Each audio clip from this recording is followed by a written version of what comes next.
Olivia Cuito is an official skincare partner of Miss USA.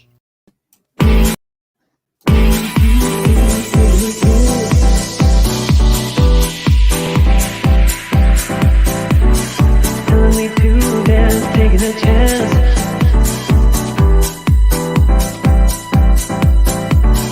Telling me to dance, taking a chance.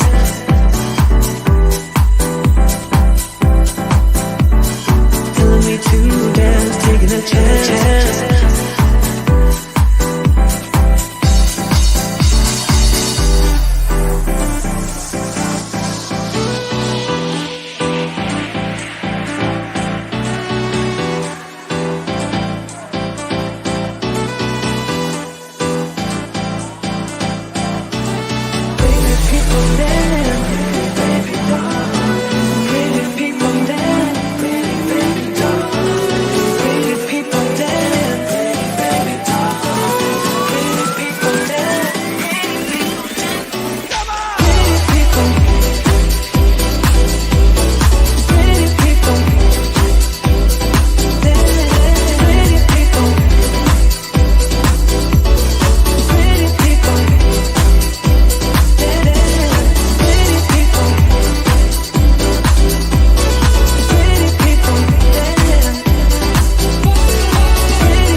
Hi, Kuya Ed! Hello, Ate Mick. Mwah, mwah, mwah. Advance happy Valentine's to you. Kala ko happy birthday.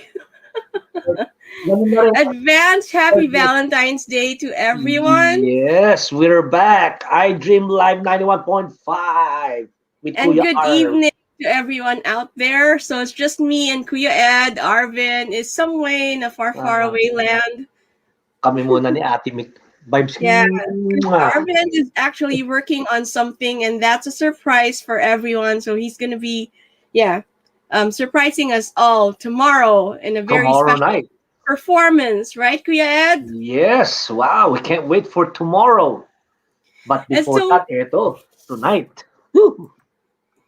Yeah, tonight. And so, every Thursday we have the I Dream Live 91.5 podcast where we feature a slice of SoCal Pinoys, Filipino Americans in our community in our show, which is actually called Who is SoCal? So, we're going to meet a lot of our comedians, our Filipino American comedians who are actually active in the comedy clubs, but they haven't been performing lately in the clubs because of the pandemic. And so we're offering them a platform, for everyone to get to know them.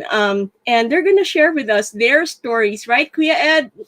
Yes, Ate Mick. Yeah, tonight is a different night. Huh? Yes. And we're going to have a lot of fun as usual. And Yes. tonight, it's double or triple the fun, right, Kuya Ed? Yes, people will be crying because of happiness, laughter, right? Happiness and laughter. I mean, Yeah. we'll be falling off our seats or something, right? Well, we don't have no sound effect, the laughing sound, laugher. Right? Kuya Arvin, where are you? Yeah, ikaw na lang, Kuya Ed. It's your turn. Remember? Yeah, and of course, in our podcast, we always have raffles from our SoCal Pinoys vendors, right, Kuya Ed? Wow, here we go again. The Yes, raffle time. and so Nako. later before the end of the show, we're gonna have raffles. So stick around, and we're gonna have raffles later. We have 3 prizes, and that's gonna be a surprise for everybody, and so let's all meet bring our them, bring them. comedians, right? Bring Let's them bring in. them in. So our first Yes. guest is Erik Escobar, and yes, you heard that, Escobar.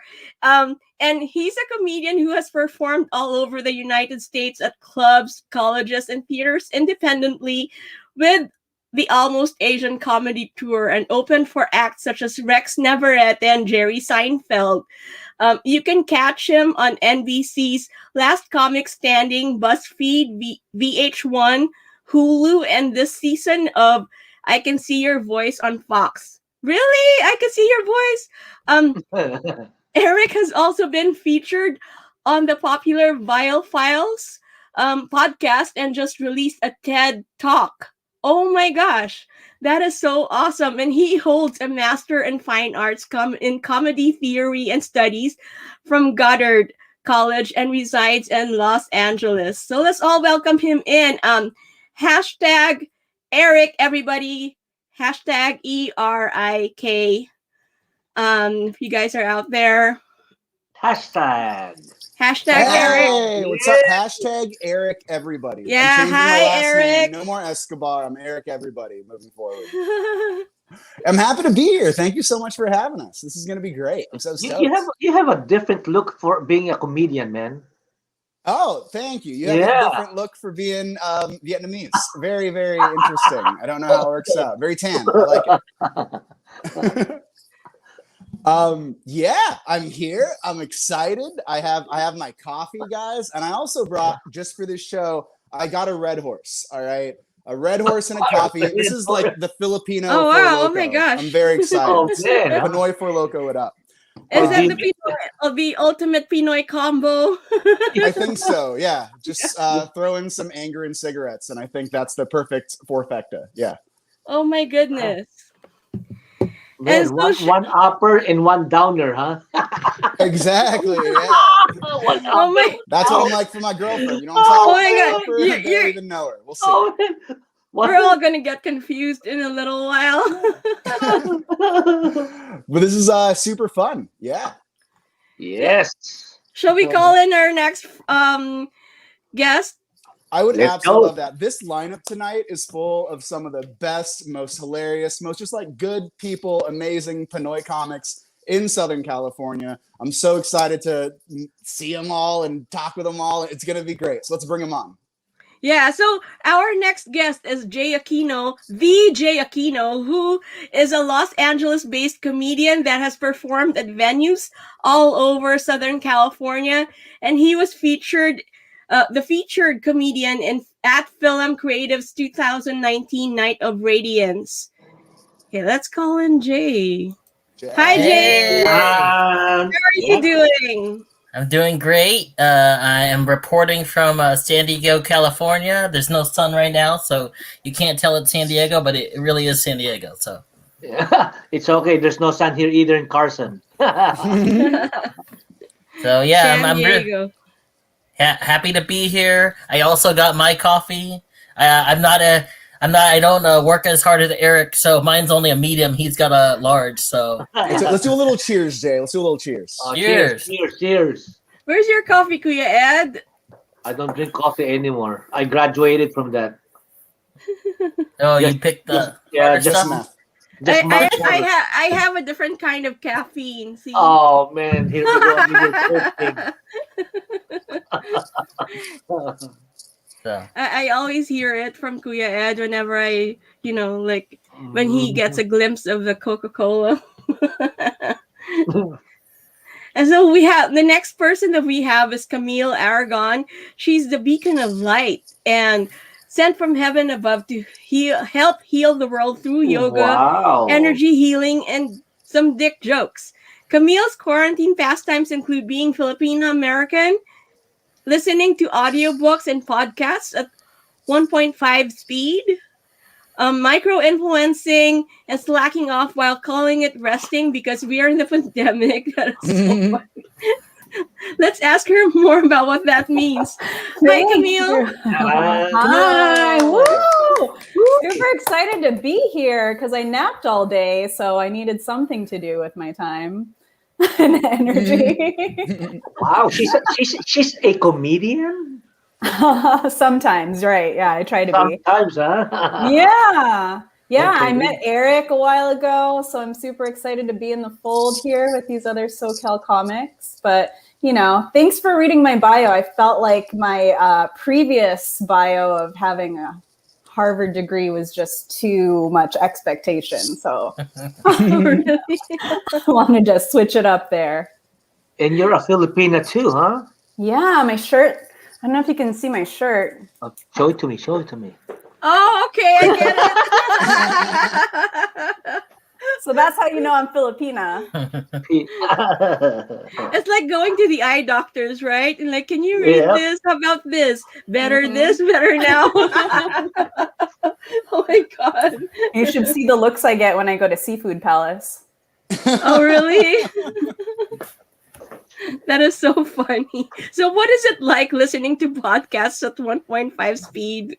Well, I did recently listen to Barack Obama's new book, A Promised Land, and I was like, okay, this is, it's good. It's a long book, but it's going at a decent pace. And then I realized it was at 1.5 speed, and I turned it to regular speed, and I was like, this sounds like slow motion. Michelle is not lying when she makes fun of how slow he talks. Oh my god. How slow did it go? Like that? Oh my god. And then you What's up with fast your Wi-Fi, forward. dude? I think it's looks and sweet. And then you fast forward. Yep. Seriously? Well, Here's for my busy thing. people, that's probably better, right? And I have a little bit of caffeine too. I have green tea in this thermos. So cheers. Yeah. Cheers, everybody. everybody. I have my bottle. Ate Nick. Yes. And the next comedian that we have is John Yabes. So Yeah. he's a U.S. Navy veteran that started doing stand-up in Hawaii. Wow, he came from Hawaii and he moved to Los Angeles soon after and joined the comedy sketch group Try Harder Sometimes. And he's been seen on Buzzfeed, Samsung, and Fox. Well, I can hear myself twice. No, you're okay. Hi, John. How are you doing? Hi. John. Hi, hey everyone. I just feel like I was crushed underneath Erik's bio. That was. I didn't mention that I went to Harvard in my bio. So you know what? It evens out. all my It evens all my out. on-screen credits are actually because of Erik. So I'm just an extension of his bio, basically. I was birthed from his comedy career. So no, it's cool. It's cool to be here. Thanks for having me. I'm having a good time. I don't have any coffee, so I'm sorry. I'm running off of my body. my natural aura. I don't know, did that just offset everybody? I just feel like I just derailed. No, that We're was great. taking in your You're aura. fine. Oh, gotcha. I'm just Jay Aquino with a different haircut. So You know, John, when I saw you True. recently with the haircut, I was like, I was gonna get the same haircut. Now I can't get that haircut anymore. oh, So. look, I'm rocking the mullet now, man. You gotta. Yeah, oh my gosh, yeah, you Wow. you are. You Feels remind good. me of what's his name? Yourself. Barack Obama. Back in the No, man, what's his name? Saved by the Bell. The AC dude. Oh, Slater. Mario. Mario Lopez. Mario Lopez. Mario Oh. Lopez, there you go. If I could be as sexy as that man, I would Except the definitely. face, huh? You know what? Oh, If just Mario the could be as face. Yeah, you sexy should as see the rest of John- me. I'm Mario Lopez. The rest of me is just garbage. So. Don't be The so Mario- hard on yourself. You know what? I've actually seen him. I've seen him once at an autograph signing because one of my friends is his longtime fan. Oh my god, like Saved by the Bell days. Right, yeah. And she was just like, "Oh my god!" Oh, I'm like, yeah. Yes, I actually went there and I actually met him. Yeah. Oh, nice. Not to brag to Yeah. anyone, not to be on a high horse or flex, but one time I went to a John Yabes signing. And I've just been such a big fan. It was so good. It was so Yeah. great. So great. What did you get signed?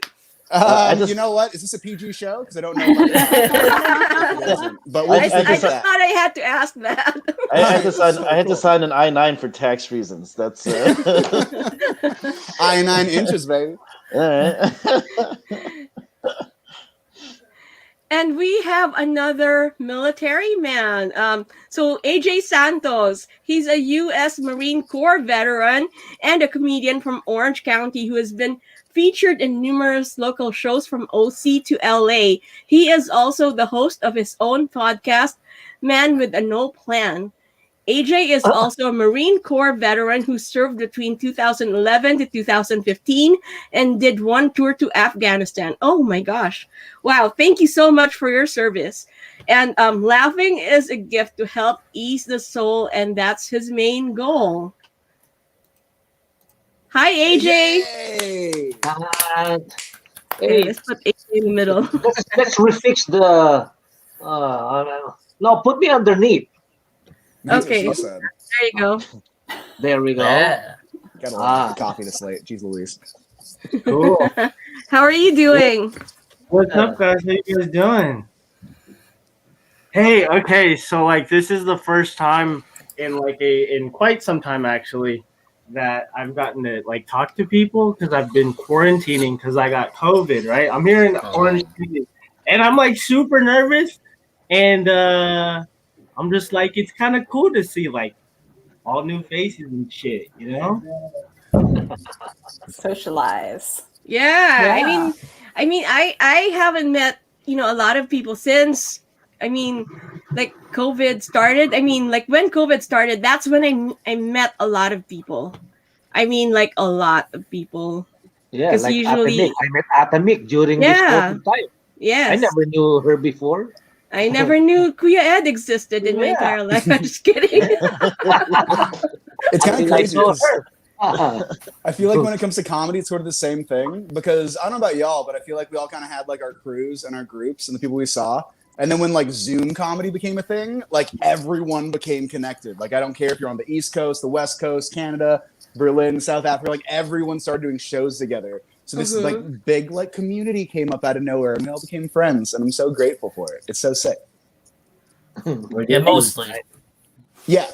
I tell people I had a comedy miscarriage Oh, because no. it was like just starting to get exciting, and then COVID happened. I was like, I don't want to do this over Zoom. At least But- it happened in the first trimester. This all is right? 'Cause true. There's a lot of people. I didn't get it right after that baby's so born. true. It's like stop going to mics. That is so true. I was just gonna ask you, like, since It wasn't too far along. when did so you I could start still- doing comedy? Oh, You I know, That's fingers a yet? good segue Yeah. to my first question. Yeah, I started doing comedy like probably around October, November, like 2018? No, 19? I can't remember now. Wait, 2020 was the one where all the bad things happened, right? Yeah. That's the one I block out. So it was You, like October. erased it. Yeah, already from my mind. 2019, like end of 2019 is when I started getting into it and doing open mics. Like I'd taken a class, and then I was gonna do a show at the Comedy Store like March 20th, and then everything shut down March 15th. I was like, Oh. ouch. But I've been doing some of these things online, so it's been cool. And Clubhouse, we've been doing an open mic on Clubhouse, so. So who's on Clubhouse? I'm on Clubhouse. Yeah, Right. everyone I gotta else get on it. Jeez. has an Android. Yeah, Gotta get on Clubhouse. I It's the place now. actually followed Camille yesterday. Oh, nice. We could do all like a Clubhouse room, right? Yeah, there's like Filipino Clubhouse rooms that are always like super fun to be in. There's a lot of cool, creative people out there that, are proud to be Filipino. Yes, that is so true. So yeah, we're like advertising for them right now. Awesome, I know. Get on Clubhouse. Make sure you invite me. So Kuya Ed, you have to have Clubhouse. You have to be in the Clubhouse, right? The only clubhouse I know is Mickey Mouse. Oh, that's a good reference Because for all of us my millennials who grandson. know what that means. Yes, we definitely watched that on. Is it on the Netflix? I think it's on the Netflix. So were you guys like part of the Mickey Mouse Club? No, Any but of I'm a you? big Disney fan. I'm a fan of the Disneyland, the Disney World, the Disney Plus, but no Mickey Mouse Clubhouse for me. So let's start with you then. How did you get into stand-up comedy? How did it all start? Were you like the funny kid in your family or in the classroom? Have you always, have you guys always been funny? Because I know like some people are late bloomers, right? Like they don't discover what they're actually capable of until later, in their lives. Like no one knew, we were capable of doing a podcast until last year. Yep. For me, Right?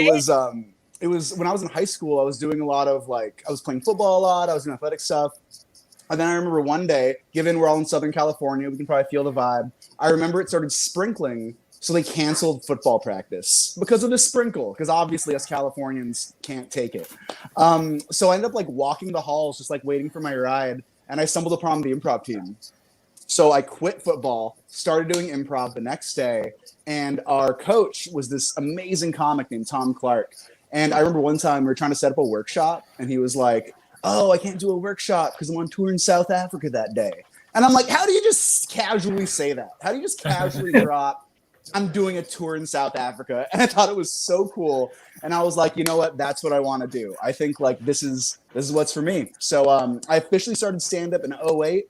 I did a mic in 2008. I didn't do it for a while. I did a mic in 2010. And then I think 2011 is when I really, really got serious. Isn't that a great story? That's a it was, Yeah, it is. Everyone enjoyed that so much. You've been Send your doing tips at Erik Escobar on Venmo. High quality content coming here. What's up, guys? I only heard South Africa. I'm just kidding. Just to them. How about you, Camille? How did I get into comedy? I actually, I wasn't the loud kid. I was a good Filipina girl growing up, got the good grades, did all the things I was supposed to do. I liked speaking in front of people. But when I got into adulthood, I was doing a lot of jobs where I was training people. That's how I started getting interested in improv, because I thought Toastmasters would be really boring. And then improv was really cool. My teacher was like, "You do rage really well." I was like, I don't know why. I was like, it just comes from a natural place. I don't know. I feel like I have stuff to process. So it was just therapeutic to do improv. But then I learned I didn't really love improv. I did other acting classes. And then as I was getting into the performing piece of things, I just kept watching stand-up specials obsessively, being like, I want to do what they do. They're in control of everything, the writing, the performance. They have to be up to date with current events and cultural references. So it just seemed like this whole kind of package. So, as I was having an existential crisis, I was sitting there going, how can I get attention that I lacked in childhood and fill that void emotionally? Mm-hmm. So then I just started going to open mics, and it was awesome. But definitely a very different direction than what my parents, what my family, what everyone thought I was gonna do with my life. So. Wait, Camille, did you say you're a comic who didn't get enough attention as a kid? Yeah, I don't know if anyone else can relate to that. I don't think so. I think we're all very, very mentally stable, great houses. Interesting. Yeah, one of the rare ones. I know, for sure. I've never heard a story like mine before, so I wanted to make sure it was out there. And John? Yeah, I started doing. I was a theater kid, a theater dork, and I did improv in high school, and I naturally became into comedy because not pretty passively. I was told I'm never going to be a lead in any kind of production, but I was good at walking on and delivering a funny line and then walking off and getting a huge applause and just being like, well, I could do that for the rest of my life. Just deliver bit lines, and I think they call that tokenism. But no, so I started when I was in high school, but I started doing stand-up once I got out of the Navy. Basically, they said you got to do something to kind of transition yourself back into to normal people lives, and so they're just like, you should do something you did before. So I got back into improv. This was around 2013. And someone in my improv class was like, "Hey, you got a really weird voice. You should try stand up." And I was just like, "All right, I'll check it out." And I found that just kind of like Camille, improv sucks. No. I just found stand up to be just more enjoyable, just because of the control and you've only got yourself to blame, but you also got yourself to praise. So. That's why I enjoy stand-up a whole lot more. And so we have this comment from one of our viewers. She's saying like, "Oh, you didn't become a nurse or a postal worker." That's so typical, right? I think about that every day. I think about how good my life would be if I became one of those two things.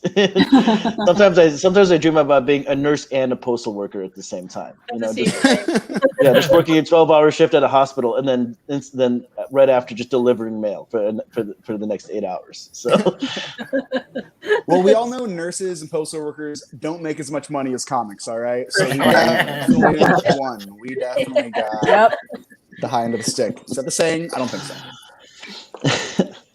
And how about you, AJ? Yo, copy and paste Camille and John's story and then like put it on mine. You know what I'm saying? Like, yeah. So I don't know. It was weird. I took acting classes and I was like, I don't like this. This is weird. This is not something that I like to do. And then like I fell into improv and I found improv and I was like, oh, this is kind of neat. I like this. And then they did like a stand-up comedy show and I was like, huh. I like this right here. And then I just sucked for the longest time. And I remember it like sucking. And I was like, this feels familiar, you know? I was like, I like it here. It sucks. And I was like, this is where I am. This is where I'm here. So what did you like about stand-up comedy that you didn't like about acting in general?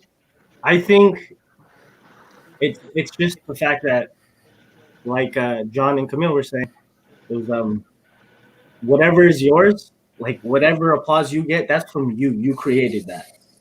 And whatever hard work and effort you put into some, it's like, that's yours. And nobody can take that from you. And I think that's like the dopest thing about like doing comedy and being expressive. And to take people out of their comfort zones, man. People have bad days, you know? And it's like, imagine getting so good that you're just like, like I could just, you know, it's fun. It's good. I like it. And it's good for like the soul. Mm-hmm. I don't know. I appreciate it. That's so awesome. And how about you, Jay? Yeah, so I've been a fan of comedy since I walked in on my dad watching Chris Rock on HBO. That and went I was a very like, different direction than I thought it was going to go. very. I was like, that's a lot of my stories involving my dad happened that way. And then, like, maybe around 2014, I was finishing up as a community organizer, and I decided, hey, you know, I'll just try the stand-up thing. So I did open mic at the Laugh Factory, and it went pretty well. And so, you know, I was, like, really happy, and I thought I found my true passion. So most of the time, like, when you find your true passion, I waited 4 years to start pursuing it regularly. And I actually met Erik at a UCB Sunset show. Filipino Filipino F. And Erik was very like, hey, you should come to my open mic. You know, I think you'll like it. You know, and I showed up like first few weeks of January. Like, hey, Erik, what's up? He's like, hey, who are you? I don't remember you. No, but seriously. And then I've been hooked ever since. That was January 2019. You know, and it's been a wild ride. You know, so I'm really happy because comedy is a great place. It's a great, you know, once you find your community in comedy, it becomes a lot easier to just express yourself and, you know, work ideas off each other. That's why, you know, I've performed both with Erik and John on various shows, and it's like, it's just great to, you know, constantly work with other people and things like that. So I absolutely love it, and I would love it more if we weren't in a pandemic, but what are you going to do? So. Yeah. And so did you always want to be a comedian, or what did you want to be when you know, in the beginning, like at the very beginning, you know, when you, like, what did you want to be when you grow up? I think I wanted to be a senator. You know, I thought, oh man, they'll never elect a Filipino as president. You know, but you know, maybe we have an Asian American vice president, so maybe I shouldn't have settled so much. But then, so I got into a lot of public service stuff after college, and then, you know, but you know, I feel like you got to connect with people. That's like, a lot of the great presidents, like Camille mentioned, we were talking earlier, and she was mentioning Barack Obama, and like Barack Obama can be pretty funny sometimes, and like that's how you connect with people. That's what I found out when I was organizing. Like, if I could just put a joke into what I'm trying to agitate the people to do, then it kind of makes it a bigger community, and we're working towards the goals. That's kind of how I look at comedy, where it's like, we all are connected by the humor, and then like that would let that connection remain even after the show or whatever. I completely agree. I feel like you can have, I don't know about y'all, but we've seen comics with amazing material go up and bomb because they're just they're in their heads, they're not present. But you have someone who might not have any material, but they're connecting and they're sincere and they build that community and they make people feel safe and they crush. And it's wild because it's like on paper, you are horrible, but if you can connect with someone, good vibes, good people, and that's what that community is, I think, what really fosters that fun, hilarious, I want to laugh environment. Anyone else? Like, did you guys always want to be a comedian, or was it like accidental? I think it was accidental for me. I mean, like I said, I grew up doing all the things I was supposed to do. I had graduated from Harvard with a master's degree. I went to the Peace Corps. Came to DC. I worked for the Peace Corps agency during Obama's term. And at the same time, I was a yoga teacher. So my aunties and then I left all that life, of like the stability, the passport that would take me places. And then my aunties are like, what are you doing? You have a Harvard master's degree and you're just a yoga teacher. Like, what is your plan? Like, what's your backup plan? And I was like, well, yoga is my backup plan. Like now I'm like, yoga is my backup plan. They're like, what's your plan? They're like, marry rich. I'm like, no, it's stand up. They're like totally thrown off at what I was going to do. And so am I. But I think that's what makes life exciting. I think that like it's a symbol of resilience to be able to laugh when life has so many adversities. So comedians are really resilient people. We can find the humor in like the shittiest circumstances. And like our unique life experiences make our comedy more like true, I feel like I came at comedy at a time when I had enough life stories that I could look back on and turn into like, it's funny looking back at these crazy life experiences I've had. And now I can like share it with people in a way that's funny and like, yeah. I think it's so fascinating whenever y'all meet like a comic who's like 18 and you're like, what are you going to talk about? Like, do you have anything? Do you even know? Like, do you pay your own phone bill? Like, what are you going to do? Like, I completely agree. You need that life experience to really kind of like your game. Yeah, I think, I think definitely accidental. I mean, if you were to meet me as a kid, if you were to be like, what is a comedian? I have no idea. You know what I'm saying? I knew I was goofy. I knew that like I couldn't really connect with people on a deeper level, but it came to like emotional things. I was always good at like making people feel good or like lightening up the situation. So like I was like, I don't know what it would be to do this for a living. So like so something in the I think once I started doing theater, that became more of a plausible route when it came to performing. So stand came much later. And I think when it really hit for me is when I started going back and watching a lot of Norm Macdonald on SNL when he did Weekend Update, and just realizing that like, yeah, you could take very serious things and make fun of it. And if you could do that with a straight face and like have people laugh at you, there's a route. There's a way you can make money off of this basically. I think we just lost AJ. I think he's not a Norm Macdonald fan. I think he got really maybe he's not a Weekend Update fan. Yeah, he was just like, how dare he bring up that guy? No, but yeah, he forgot to pay the internet. But yeah, for sure. And I think like the day it was because I started doing stand up in Hawaii, and I remember I was booked for a show.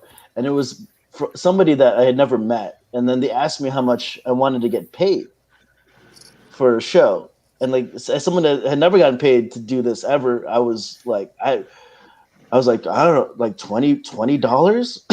And I said it like that, like an idiot, you know what I'm saying? And then he looked at me like, okay, $20. And I was like, damn, I need to learn how to utilize myself a little bit better, and start looking at things kind of like a business, because if this is what you want to do, it's you got to start looking at it like that, I think.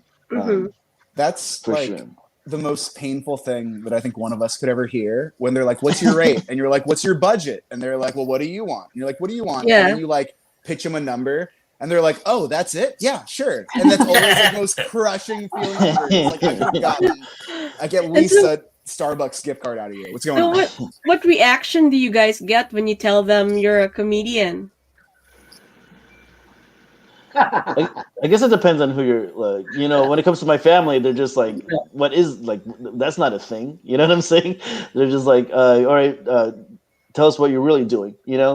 I think when it comes to most people I experience, it always depends on who I tell I'm a comedian. I know I should probably tell everyone I'm a comedian, but like you kind of tell people you're a comedian, and all everyone expects are jokes. They expect you just to be on all the time. So I get kind of selective. The people I tell I'm a comedian to are people I'm just like, can this person help me out? That's how I met John. That was that's how I ended up sleeping with Erik. So it was great. You still owe me $100, by the way. You know what? Make it 20. Sorry. Make it 20. I'll take 20. That's totally fine. 20. AJ, how'd you start stand-up, baby? Hey, sorry about that disconnect earlier. My internet just shut down. I got really panicky, and I was like, "Oh no!" And then picked it back up. But anyways, it was like it started off as improv. Is like where I was like, "Oh, this is like, okay, this is cool. Like I can do something. I don't know, man." And I like being the center of attention. It was like, it's kind of, you know what I mean?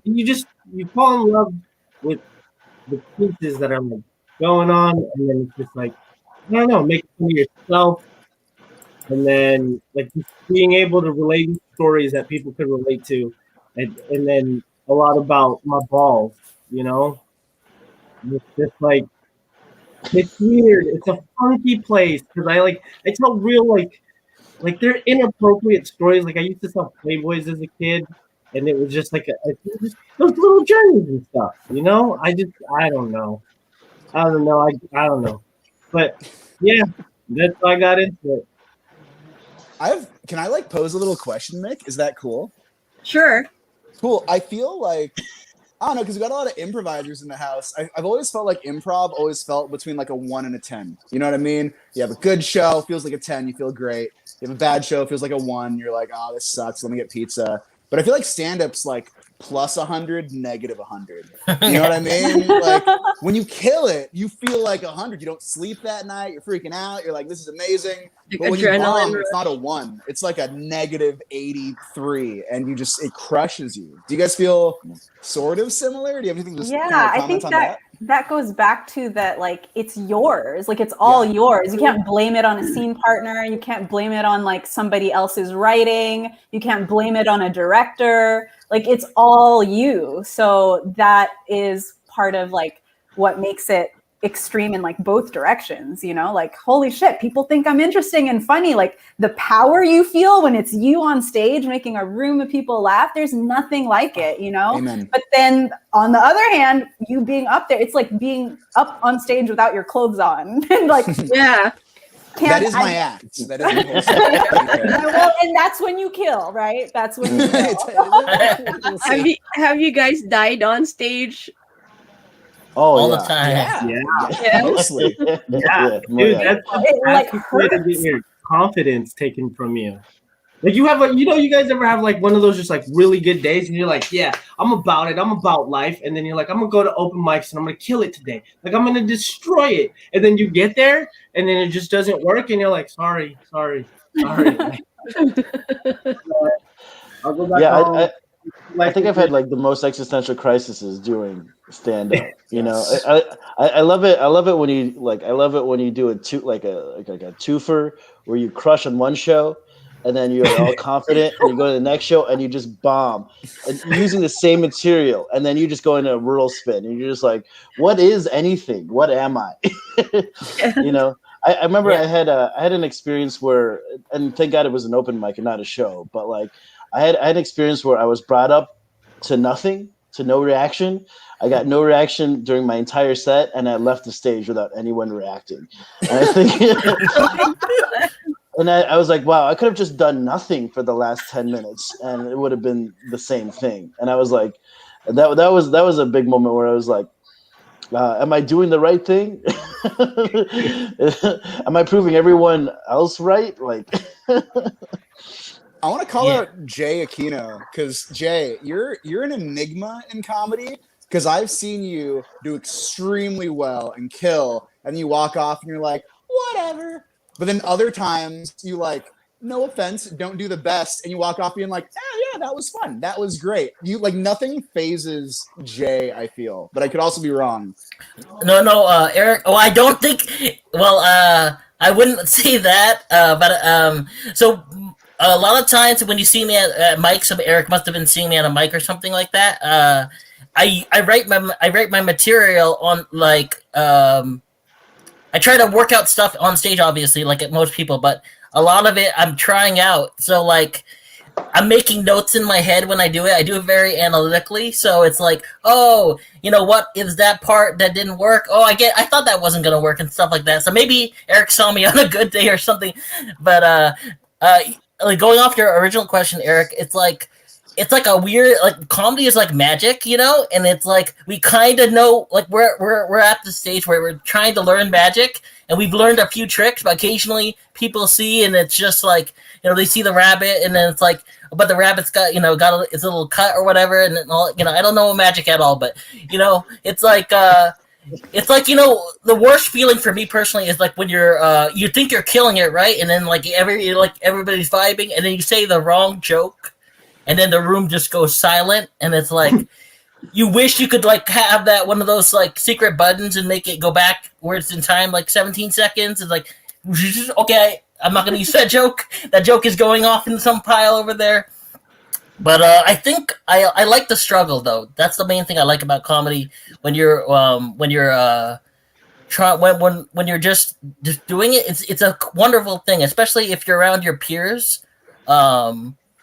Even the worst moment, like you have your friend that comes up to you like, oh, rough set, Jay, and then you'll get him next time, and so that's part of it too. So how do you come up with material? I don't. Well,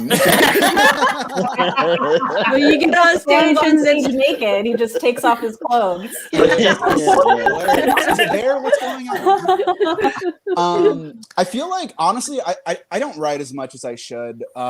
Previously, I was doing a lot of just like if something funny came to me, I would just throw it on my notes in my phone. And then like if I had a big show or like a longer set where I needed to build more time, I would just like look through my notes and be like, what can I like pull out? What do you think works out? Like, could this work? Could that work? Is this a longer bit? Recently, I have two practices that I've kind of picked up over quarantine that's kind of helping my writing. I try to free write every morning. I'll think of prompts. I'll just do like a 5-minute timer, look at it, see if anything comes out, try to get in that flow. I'm also a big David Lynch fan. I don't know if you guys are David Lynch people, but he's super into transcendental meditation. It's called like TM, and it's very exciting.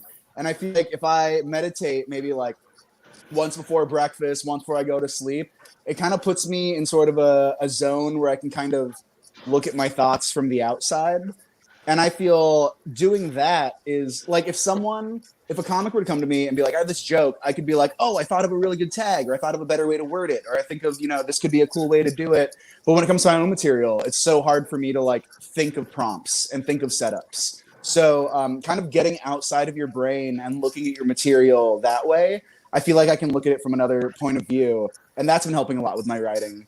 But I think, you know, does it work? Maybe. Is it just me trying to force more writing? Probably. We'll see what happens. Yeah. For me, when I write material, it's like Eric. It's like whenever. Like I first tried writing with one of these notebooks, and like but then I would lose the notebook, like a lot. Like we go to the same open mics, and sometimes I get back the next week, and the person's like, "Oh, you left your notebook," and like, "Oh yeah, I forgot my notebook," and stuff like that. And so because it got to the point where okay, I'll just and so I made now everything's connected on my phone, so it's like I have an app where it's like. I can write it on my computer, I can write it on my phone, and then I just piece together wherever, like sometimes I act like I'm on Instagram or whatever, but really I'm writing jokes while I'm talking to someone. I think I did it the other day. I was talking to my mom, and I would put a little note in there, I'm still listening, Mom, but I have to put the joke in before I forget it. And the other thing is, I live in Los Angeles, but I drive down to San Diego to see my family sometimes, and I think of so many jokes in the driving time. So it's like when you have a dream, you have to write it down as soon as you get home.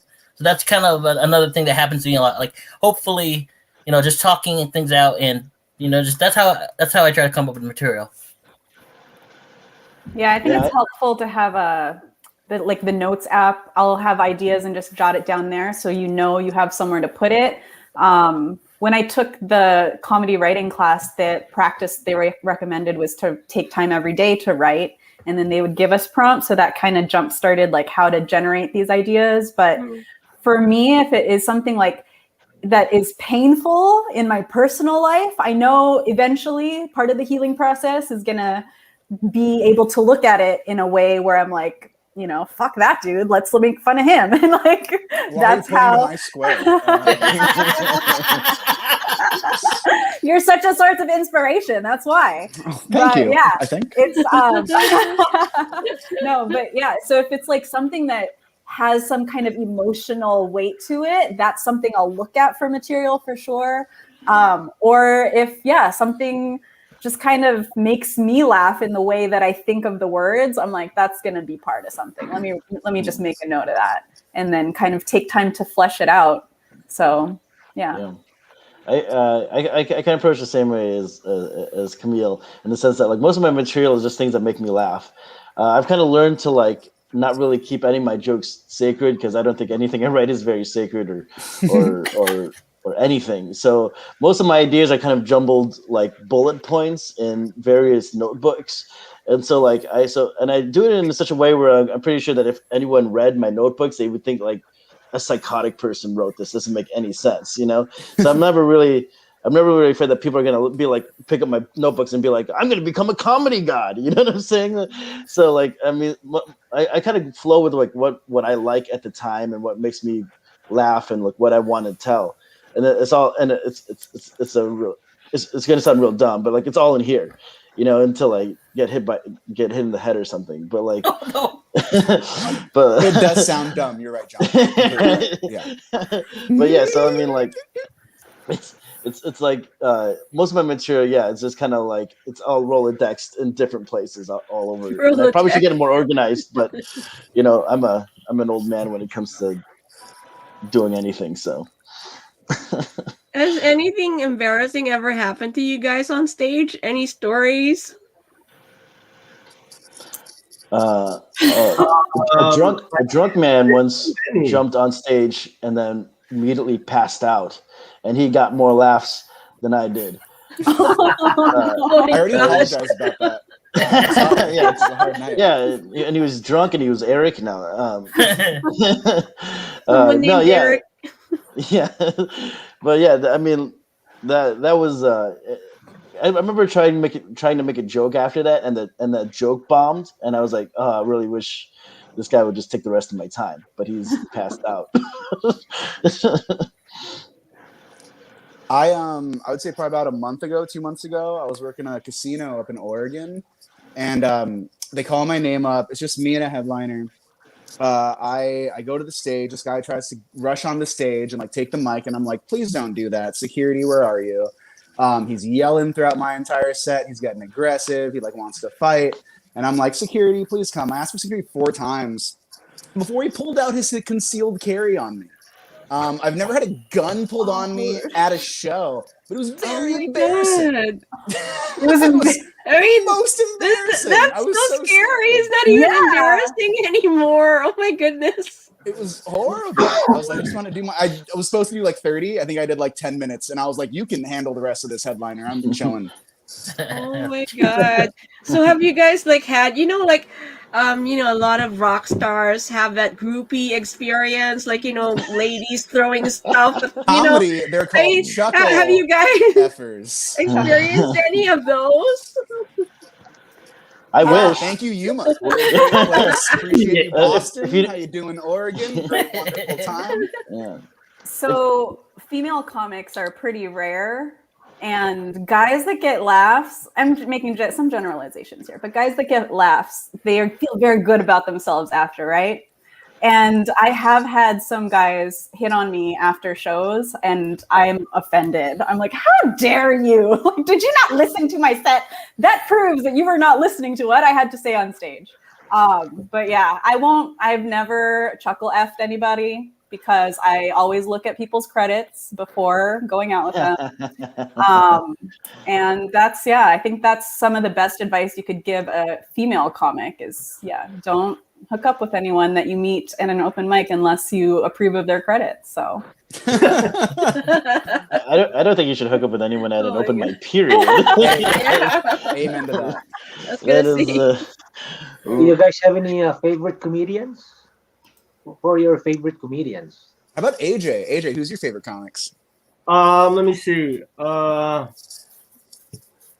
I would say, like, growing up, I listened to a lot of Rex Navarrete, right? He was that old school Filipino dude. He was like that OG. And I really got into like Pablo Francisco with my uncle. You remember? Does anybody remember that dude? He used to do like the voice sound impression. effects. Yes, the sound effects. Yeah. Arnold Schwarzenegger.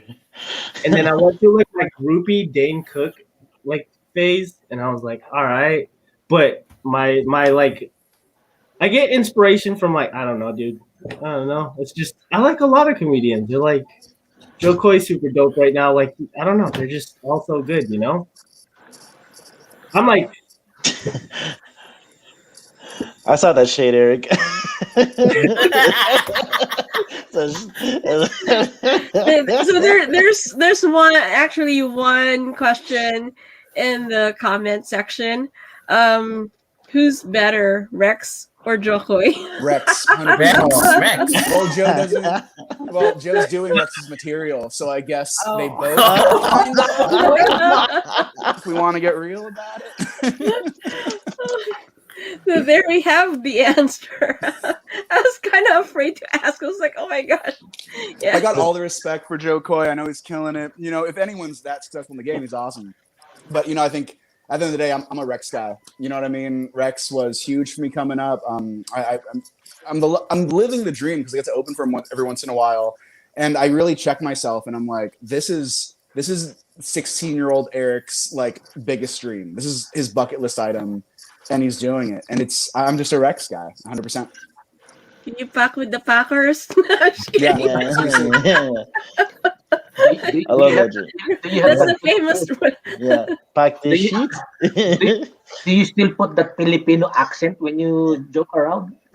Yeah, I do. I do here and there, but I try to limit it. You know what I mean? Like I feel like it's easy to do and like kind of make fun of, but at the end of the day, we all want to celebrate, you know, our Filipino heritage and our Filipino culture. So I think it's something that's like doable, but it's like, you know, tread lightly. Let's not hate on our people. Let's bring the awareness that we're awesome, we're hilarious, and you know, Filipinos are great. That is so true. And do you think Filipino comedians are making more of an impact today than they were 10 years ago? I mean, how are Filipino comics now perceived? Yeah, we're getting I feel like we're getting a good surge of them. Like a lot of, the dude that plays the guitar? He did JD. Yeah. JP de Guzman? Yeah, JR de Guzman. There we go. JR de Guzman, my bad. Yeah. Yeah, and he like plays and it's just like, we're like kind of slept on as like the funny types of Asians. And it's like, hey man, wait till we break through. We're kind of, you know, we're funny cats, yo. And then we're here it's weird because like I'm born, obviously, right? I'm a first generation American, so that's super dope. But then for a little bit, I lost touch with my Filipino side, and then I wouldn't really like kind of do my fob voice. But then it brought me back to somewhere that's like back home. That was comforting to me, And then when you get to use it like that's what's pretty tight, I feel like stand-up it's such an American art form. You know what I mean? It got popularized out here, when it came to like the 80s and the comedy boom, like clubs were all over in America. And I think every place has like, their stand-up crew or their stand-up culture. And in the Philippines, 10 years ago, 15 years ago, 20 years ago, their stand-up wasn't stand-up. It was very much like someone maybe like dressing up and then they like go out and, they'll just like sing some songs and people will like heckle them and they'll like come with their torts. And it wasn't really as stand-up-y as we see today. Like now you see like a very pure version of what stand-up is here, kind of over there. People are doing jokes, people are doing crowd work, people are doing act outs, people are doing tags. And even there's a crew called Comedy Manila. And they're a bunch of, Filipino comics. They travel to the Philippines. They're all amazing. They're all super funny. And it's just stuff we haven't seen before, which is very exciting. Very, very exciting because, the sky's the limit. Yeah, I definitely agree with Erik. And especially coming from the Filipino-American perspective, I think what's also happening is that as the American story becomes less about just one type of story and becomes all about our different type of stories, like going off of what AJ is saying, I'm also a person whose family immigrated here, and then I was born in the U.S. So now my story is a part of the American story, and so part of what we're doing is we try to make our experience relatable, and it is. It's not a situation where we're just making jokes just to the Filipino community. Not there's anything wrong with that, but the bigger you can make it, the bigger you can make your platform, the more you can make money. Next time that John gets asked how much do you want to get paid, he can say more because he makes not just Filipinos, but everybody laugh. So, so I think it's part of power. Yeah, $21. And also, I also want to add, like, when I look at this crew right here, we're all friends, so I'm a little biased. But, I can look at, like, John and be like, great comic. AJ, great comic. Jay, great comic. Camille, great comic. 10 years ago, it would have been like, oh, they're a great Asian comic. Or they're a great Filipino comic. And it was like, why does that have to come before, like, what I am? You know what I mean? Yeah. Like, now we're just great artists. We're not being put in those boxes of like, oh, they're only great Asian artists, or they're only great Filipino artists. And I think there's something really exciting there. You know what I mean? It's given a chance for us to break into that mainstream, get seen as just as people, and it's exciting.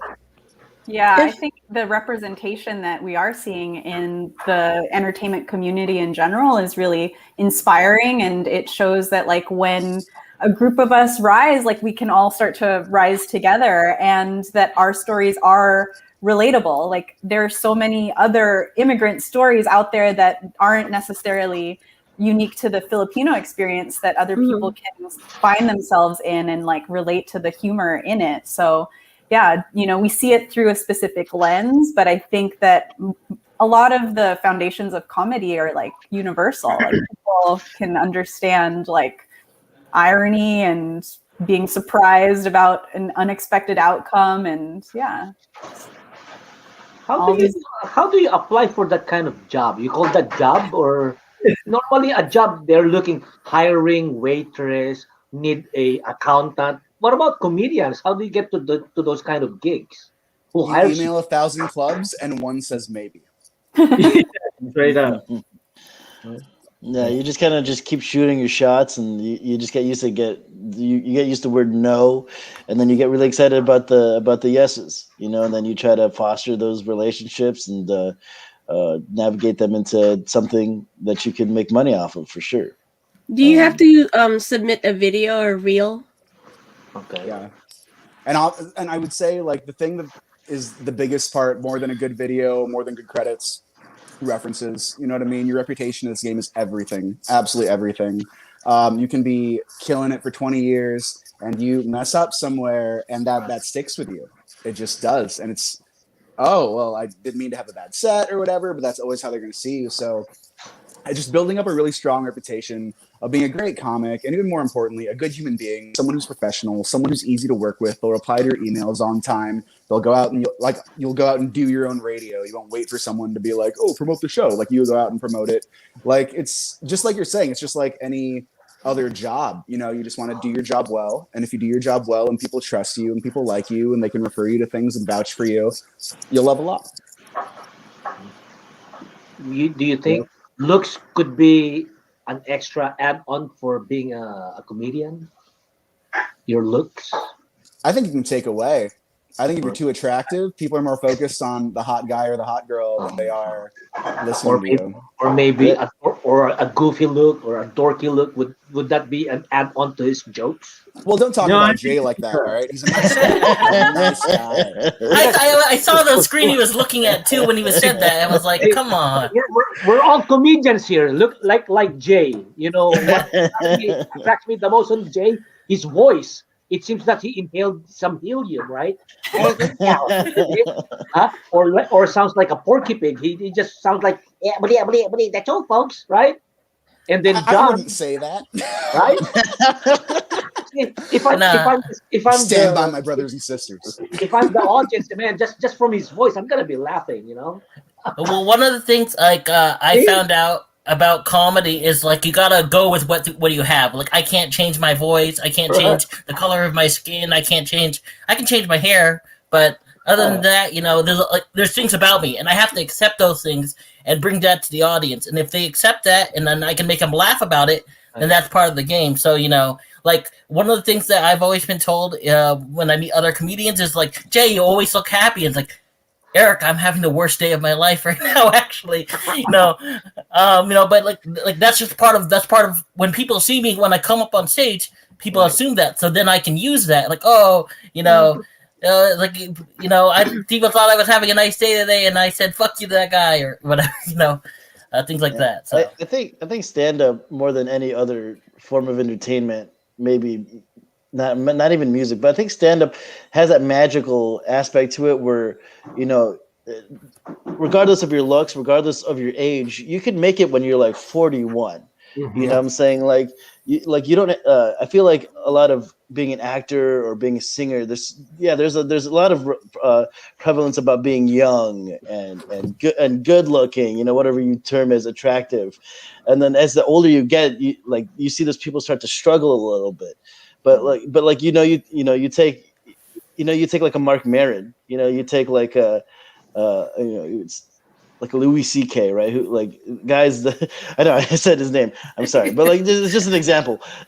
But dudes that, like, they've been around forever, but they kind of reach the mainstream a little bit later. You know what I'm saying? Like, I'll just stick with Mark Maron, you know, with Glow and Joker, you know, like 20 years ago, that guy would have never gotten those gigs. So, I mean, the one reason I love stand-up is that, you know, if you really do stick with it, you know, you don't get deterred, you know, you might be 50 and, like, your parents might be dead, so, like, you don't have to disappoint anyone anymore. But, you know, you eventually, if you stick with it, like, you'll make it at some level, which is nice, you know.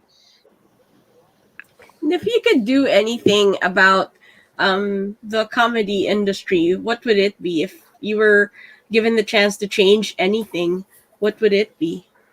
I think stand-up, unfortunately, has in the past been very much an aggressive boys' club that makes things okay when they're necessarily not okay. And I think we're getting better. I think it's an exciting time because inappropriate behavior and harassment is getting called out now.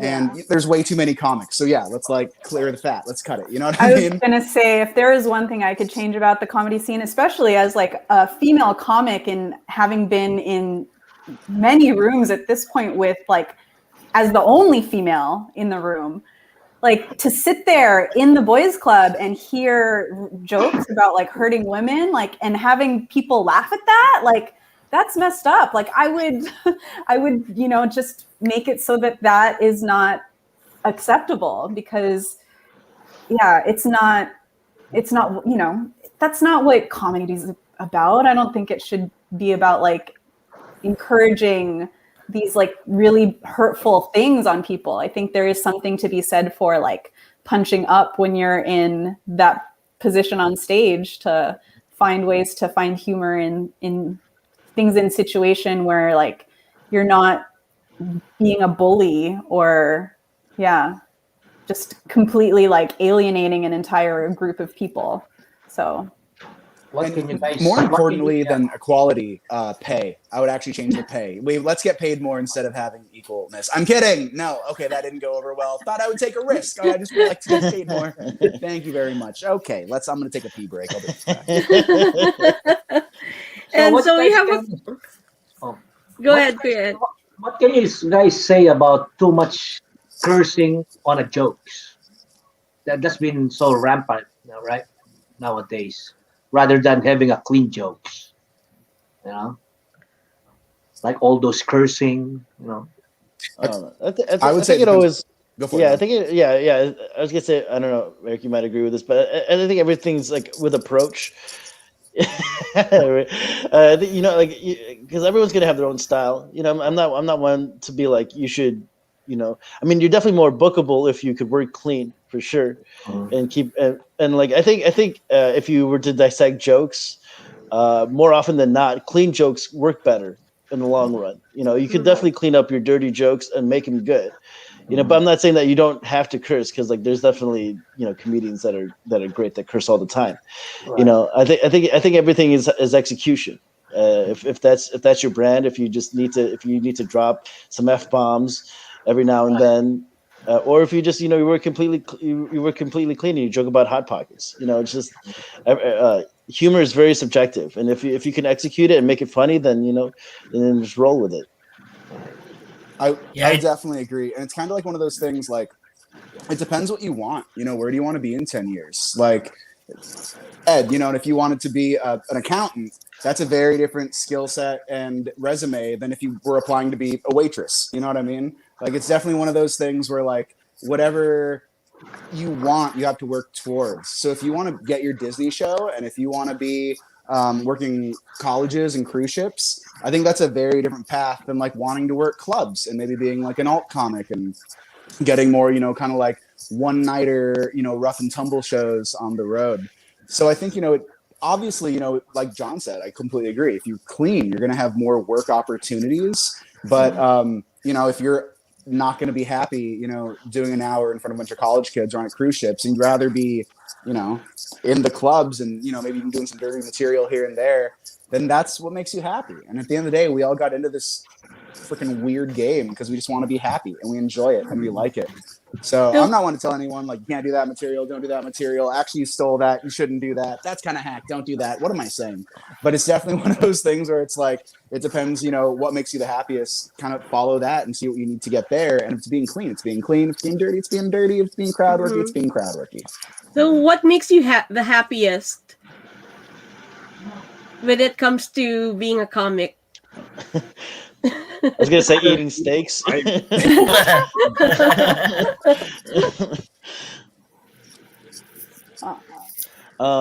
mean, if I can make an entire room laugh and have them remember my jokes and come up to me afterwards and be like, oh, that joke is awesome. I like you as a person, things like that. That's I don't know about anybody else, but like that, just a reaffirmation that I'm doing things right and I'm connecting with people. That's if I could just have that'd be great. Yeah, laughter, I think, truly is the best medicine, and to be able to generate that laughter, like, it's such an amazing feeling. I think that is like, to hear that, I don't know, it's makes it really special. That's the magic. Can you guys give us like a minute sample each of a joke? My bank account.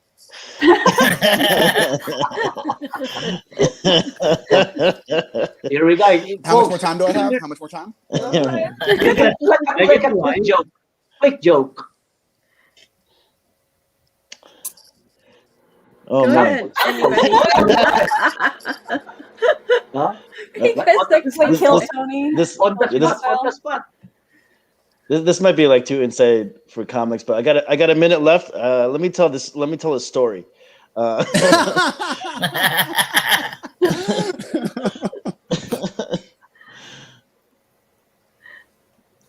AJ, you got it in the back pocket? AJ, quick joke. Oh my goodness. We're doing Ay, this, I nako. guess. Like a joke. I don't know. No, I'm kidding. Okay. What's your best I'm gonna- pickup line? What's your Yeah, best no. pickup line? Okay. Which is also his best joke, to be honest. Yeah, honestly, sorry. I took a little edible earlier, and I've just been kind of cruising through this like entire experience, and it's like, oh, so I don't really know when I'm like being talked to or not, and I apologize.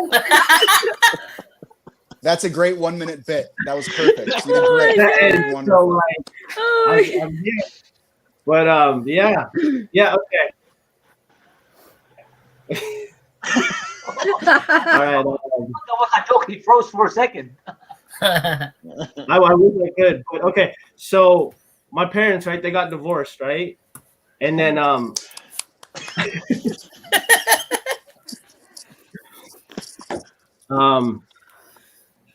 dude, I'm out. I don't know. I'm like on the spot. you know what I mean? What the fuck? Oh my I don't have nothing for you guys right now. I'm just like, Jay should- I want to hear from Jay, man. Give a good joke.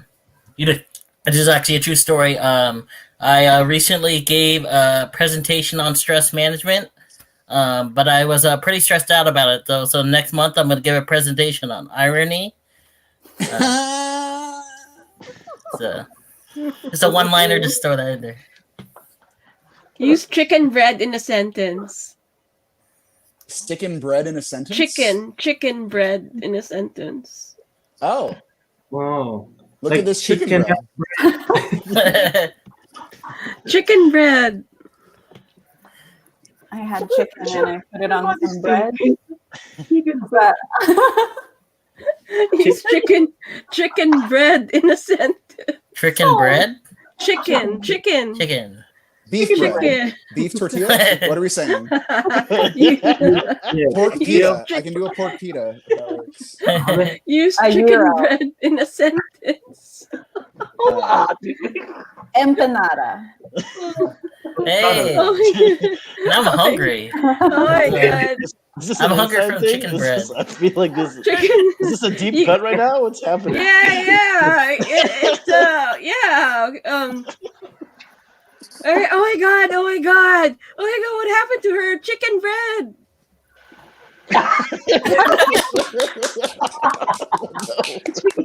I don't know. Chicken bread. Did you guys get it? Oh my god. Yeah. They're still thinking. What's that? Yeah, I got it, but if the audience out there didn't get it, maybe you should explain. Like chicken breathe, like chicken bread. Chicken nut bread. That's like It's a chicken that's nut like bread, A, they said. that's like Chicken your tito joke, right? I have a Filipino joke. How do you beat up lumpia? You How? punch it. Yeah! Yeah.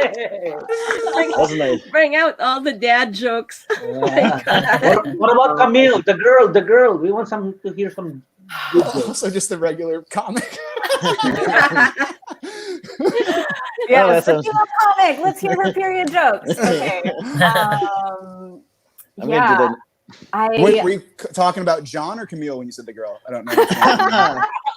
I'm gonna do that the next show I'm at. I'm just gonna be like, the girl. The girl, by the Oh my God.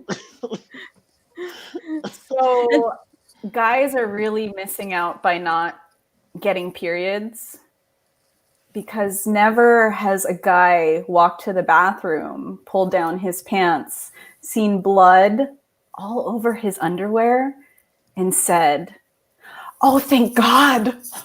Thank God." Jesus. Camille, you can't speak for me, all right? Sometimes it gets that happens. Yeah, I was gonna say I get hemorrhoids, so when I pull my underwear down, there's blood. You know? That edible definitely kicked in, AJ. Oh. This is definitely. AJ, Oh my God. Nice. go to a doctor. Yeah. Go to a doctor now. Go to Yeah. one of our titos or titas. Go to a nurse. Yes. Go to your tita.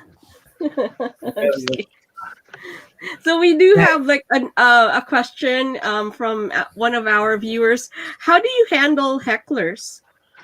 Ooh, I got heckled once by Andy Dick at a show. What? Oh. Well, okay.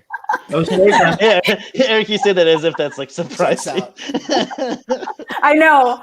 Yeah, I mean, it was. I just kind of played into it. I guess it was. I was like, "You guys, I'm getting heckled by Andy Dick," and someone else was like, "He's not heckling you. He's hitting on you," and I was like, "Okay, this is. I don't even know what to do about that, but this is part of my show now." And then I just directed all of my punchlines towards him. So That is awesome. I would say like a key thing about handling hecklers is that you got to make really sure that you're funnier than that heckler.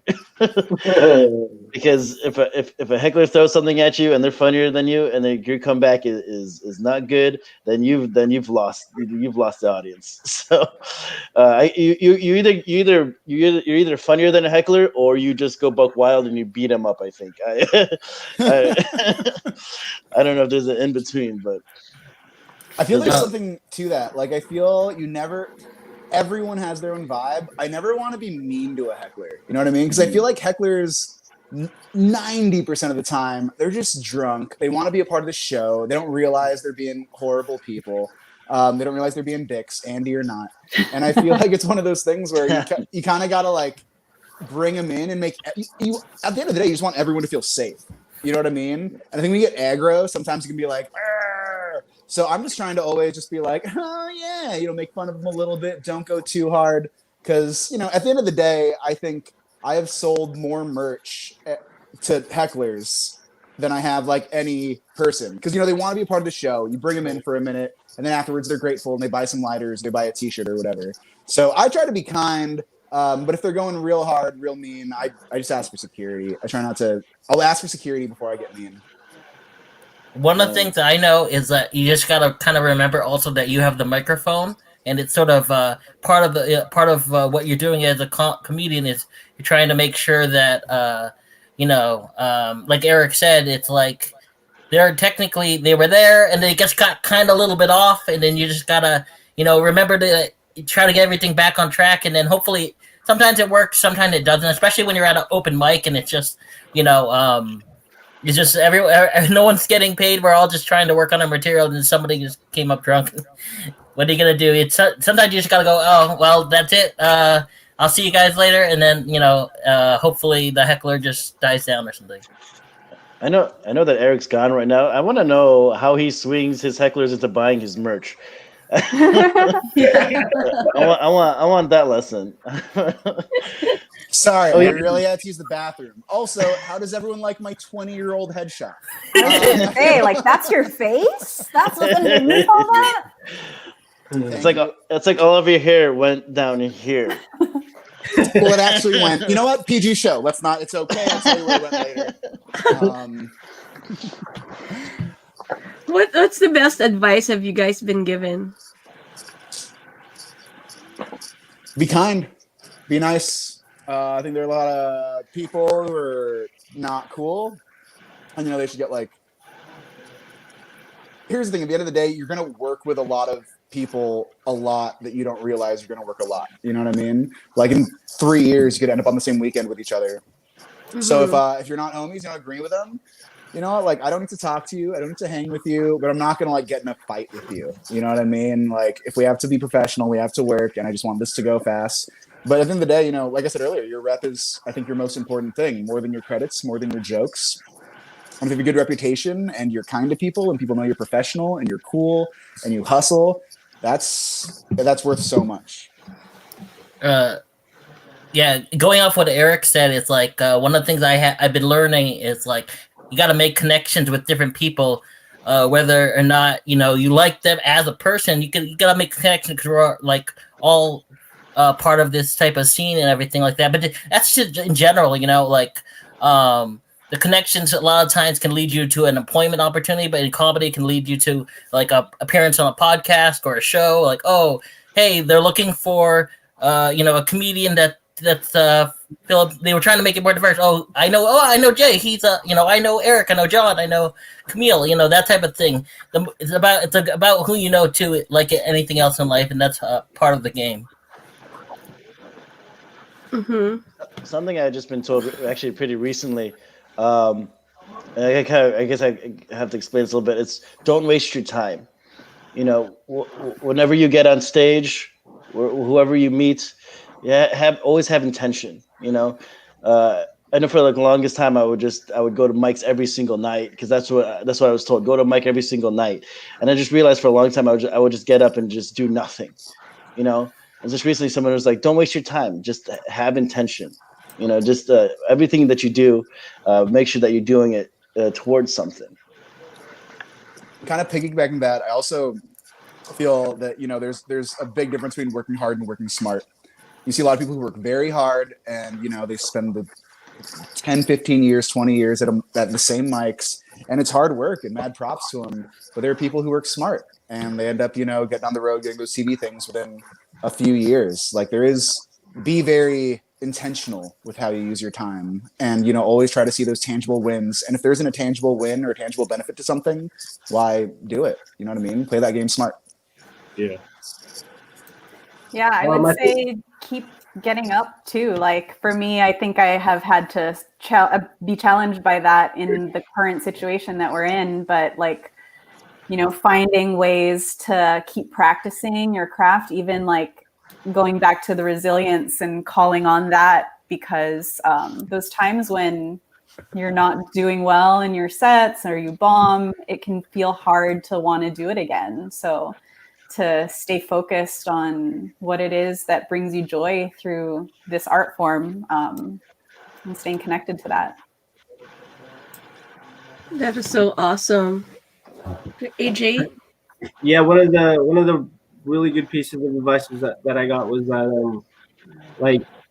it's gonna take some time to find out who you are in this game, and it's like you have to like work at this craft a lot and meticulously, and there are gonna be times where you feel like you're getting somewhere, and then all of a sudden it gets really stagnant, and you're just like, what is going on? And I think like the best advice is just like stay focused and then be true to who you are and be as real as possible and be genuine and kind. Like that's it. Echoing what a lot of people said, we did get in this game to have fun. You know what I mean? Yeah. We are doing this because we like it. Like when it becomes crazy, I get it. It is work. It is a profession. It is something that we have to work on. But like, yeah, if we're not having fun, what are we doing, guys? We're just getting paid $20 in Hawaii. That's all it is. I didn't walk into my dad watching something on his laptop to not have a great time. That is so cool. I don't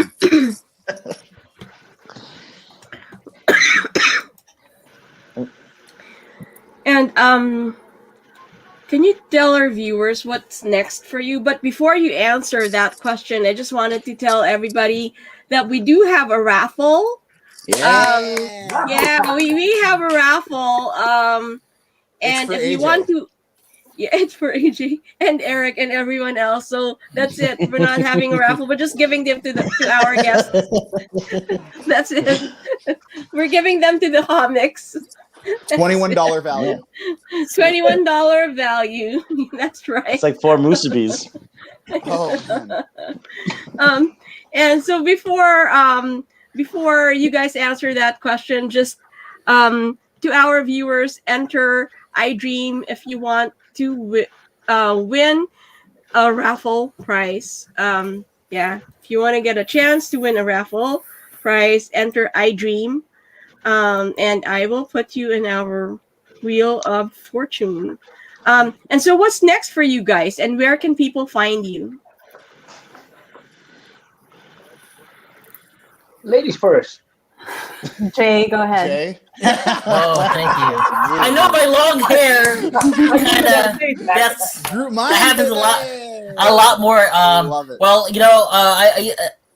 I think first of all, I just want is part of what we're doing right now. It's just staying safe. Be healthy, stay positive, test negative. That's the main thing I'm focusing on. But I do want to just keep on working on improving my craft until we can all safely do live shows all across and just everyone be safe all across the world. But you can find me at the J Kino on Instagram and on Twitter, and I also have a web comic that I do on occasion.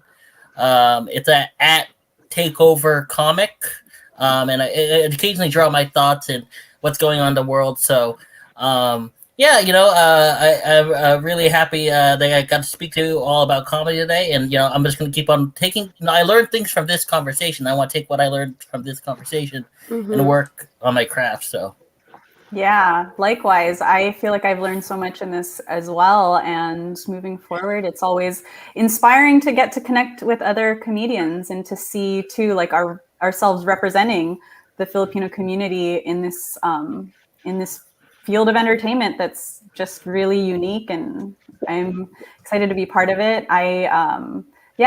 You can find me at Camille Healing on Instagram. My day job is as a yoga teacher and energy healer. I teach people about creativity.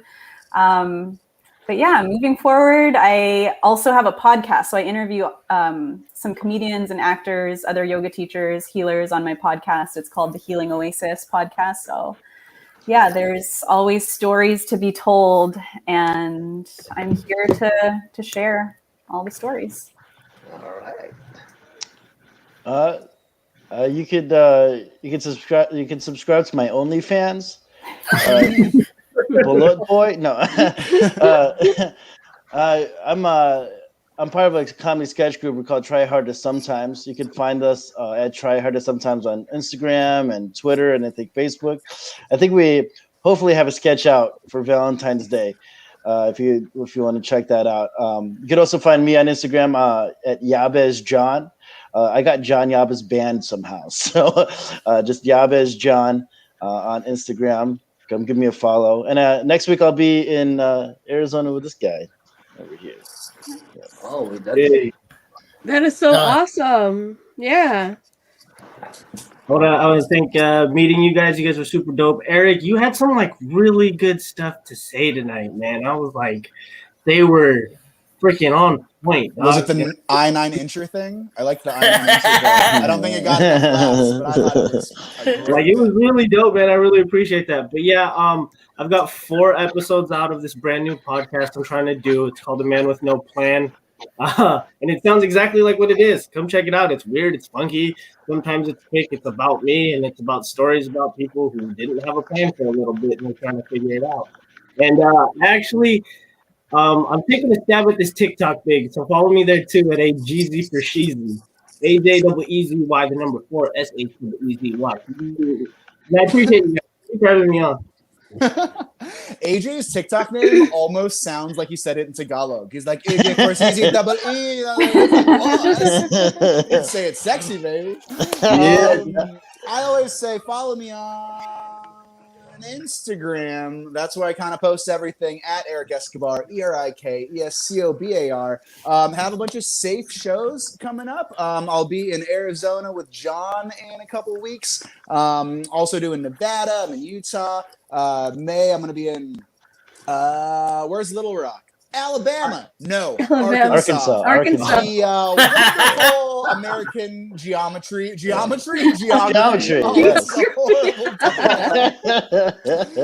Absolutely horrible. And then also in April, I will also be on the East Coast. So if you're in Maryland, I'm doing a weekend in DC. If you're in New York, definitely hit me up. I would absolutely love that. Check out my TED Talk. I have some really fun TV stuff coming up. Not allowed to talk about it, but if you follow me on here, then you'll see all of it pop up as it goes. Appreciate the support. Thank you so much. Follow my OnlyFans at Bullet Man. Bullet Man. Attaboy.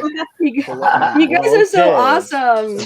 Yeah, so everybody follow them. They all have Instagram accounts, and they have Facebook accounts too. And Camille has a clubhouse, and so do I. And we are going to have a show with all of our comedians tonight, and that's something to look forward to. We're going to be working on a show that's going to be a special show as part of the jam sessions on Fridays. So we're going to present all of our comedians in one full show, right, guys? Yeah, let's do it. Yes. Yeah, and so I'm gonna give you guys, like the viewers, just 30 more seconds to start counting, like 30 more seconds. And since you guys are so cool, I put all of our comedians also in the Wheel of Fortune. Oh, wow. Oh, that's so nice. Yeah. Oh my Vanna God. White. Vanna White. Yeah, and you're like, what am I gonna win? Oh my God, I haven't even said what it is. So let me It's $21. show you guys. Yeah, It's $22. Wow. we work for $21, right? Mhm. And so our first raffle prize is one Bodhi's Light scented candle trio. So there's 3 of them, and they're scented coconut wax candles with gold print matches for a $36 value. So it's more than $21. Yay! Yay! Woo. From Diaz, Nanette, Vechayiem of Bodhi's Light. And Bodhi's Light actually has a really, really cool story behind it. And then our second raffle prize is a 1 makeup blender cup with reusable cup and metal straw from me. From the HiFi Hedgehog gift shop. So that's my online gift shop. So there are 4 flavors, and you get to choose your favorite flavor, quote unquote flavor, because there's pink lemonade, matcha latte, mocha latte, and berry berry. Isn't that awesome? These are makeup blenders. And our third prize, it says number 2, but it's a Kombee kit. So we have 2 Kombee kits. So that's the chicken Inasal chicken mix with the garlic oil, plus a special gift, which is a basting brush from Carmela Bautista of Kombeenation. That's a $13 value. And so all of our winners will be put in a group chat so that we can coordinate with the winners and the raffle sponsors if it's a pickup, delivery, or shipping. Are you guys ready? Yes. Yeah. Yeah? Do it. Let's do this. Hopefully it works. Do you have any bullet flavors for the blend? They look like balut, right? I'm just hoping there's a bullet flavor. That'd be great.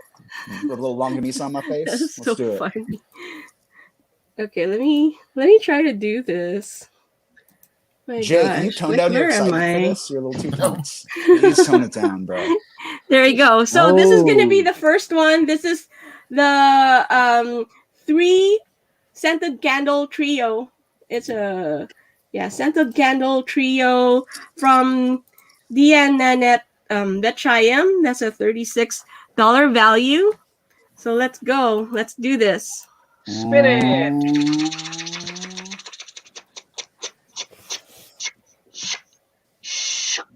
Oh my God!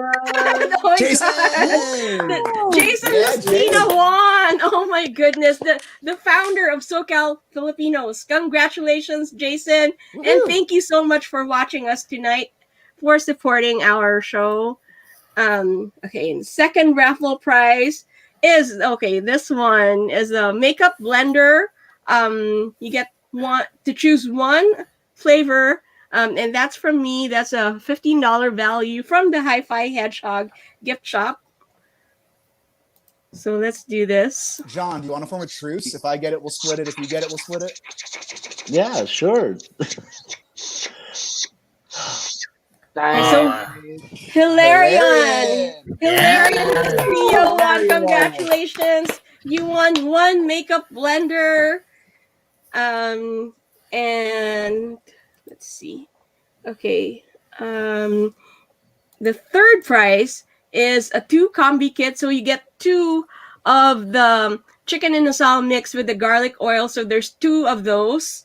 And a special basting brush from Carmela Bautista. That's a $13 value from Kombeenation. Okay, let's do this. This is the last one, you guys. Oh, drum roll, drum roll. Drum roll. We don't have any sound effects tonight.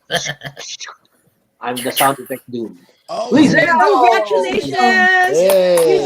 Lizelle Frigiana. Congratulations. You won Yay. 2 Kombee kits with a basting brush from Carmela Bautista. Yay. Woo. That is so There we awesome.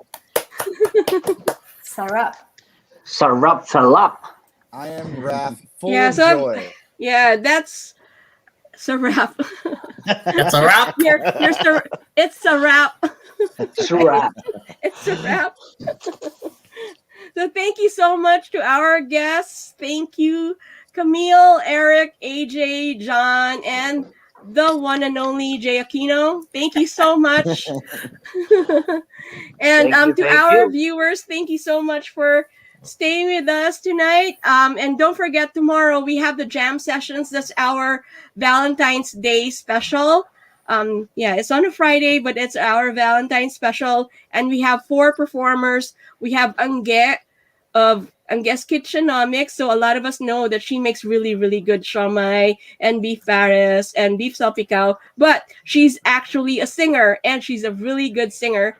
And we have Sixth Fusion. They're a 6-member band, and that's Arvin's band. That's why he's not around, because he's busy doing stuff for the band. And we also have Jane Magan Chang, who is actually a really, really good singer, and she's also the owner of Jane Rockstar Salon.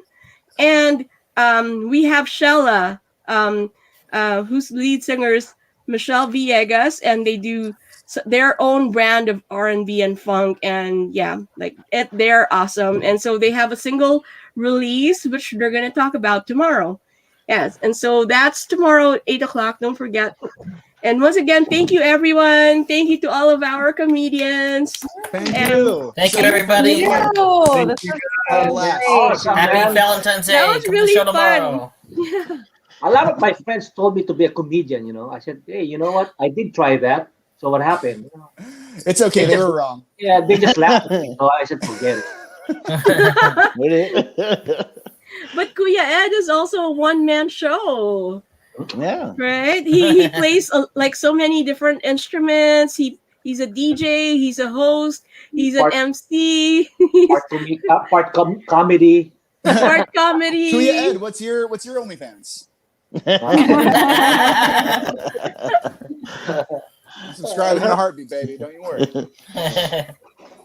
Yeah, and so don't forget. So everyone here is going to have a show with us, and that's a performance show. That's like a comedy show, right? And everyone's gonna be performing. So don't forget. We're gonna work on that, and I'm gonna announce it soon. So once again, everybody, good night. Thank you so much. Night. Thanks, guys. Yes, and thank you. Before I forget, thank you to Miss Olivia Kido Co, who's our platinum sponsor, and also Love Alvarez from JJ Cuisine, and who else am I forgetting? Oh my gosh, and Johanna Kempsky, the resume writer to the rescue. Yeah, thank you so much to our sponsors, and once again, good night, everybody. Go, Arvin. Go Arvin tomorrow. Oh my gosh. Thank you so much. Good night. I'm trying to look for the video.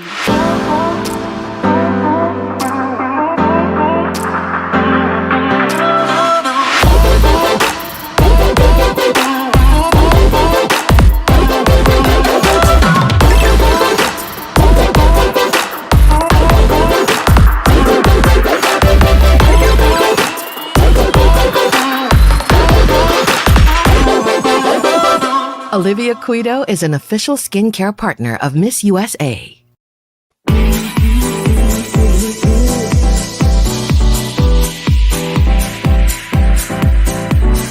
Telling me to dance, taking a chance.